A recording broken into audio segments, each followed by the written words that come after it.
খ্রিস্টান সম্প্রদায়ের সবচেয়ে বড় ধর্মীয় উৎসব বড়দিন কাল। ক্রিসমাস ট্রি, গোশালা নির্মাণ সহ গির্জাগুলোকে সাজানো হয়েছে নতুন রূপে।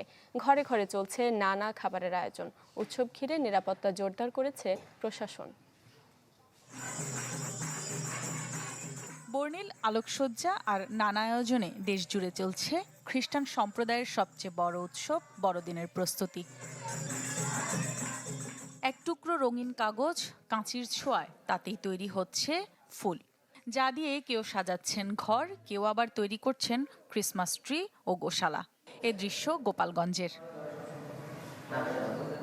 বিশেষ প্রার্থনার জন্য গির্জার বাইরে তৈরি করা হচ্ছে প্যান্ডেল। সেই সাথে অতিথি আপ্যায়নে চলছে হরেক রকমের খাবারের আয়োজন। উৎসবকে নির্বিঘ্ন করতে পুলিশ প্রশাসনের পক্ষ থেকে নেওয়া হয়েছে বাড়তি সতর্কতা।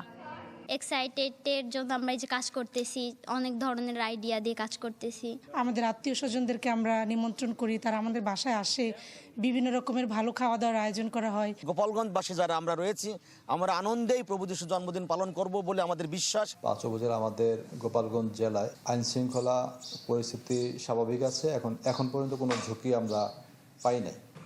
বড়দিন উদযাপনে উৎসব মুখর পাবনার খ্রিস্টান সম্প্রদায়। বাড়িঘরে আলোকসজ্জা, ক্রিসমাস ট্রি সাজানো সহ নানা কাজে ব্যস্ত সময় পার করছেন সবাই। কেক কাটা হবে, কীর্তন করা হবে, নাচ গান করা হবে, করে ফ্রেন্ডদের সাথে ঘোরাঘুরি করে অনেক মজা করব।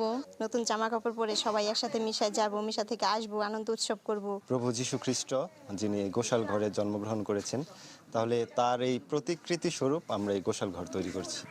যীশু খ্রিস্টের দেখানো পথ ও কল্যাণ কামনায় নির্বিঘ্নে বড়দিন উদযাপন করবে দেশের মানুষ, এই প্রত্যাশা ধর্মযাজকের।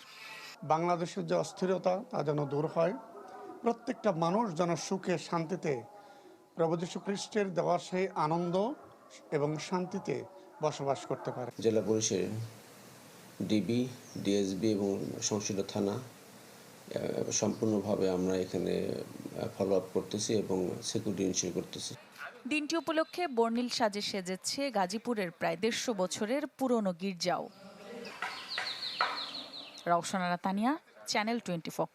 এটা কি? ও এটা কেন তুমি জানো না? ইলেকট্রা দিচ্ছে এক্সচেঞ্জ অফার।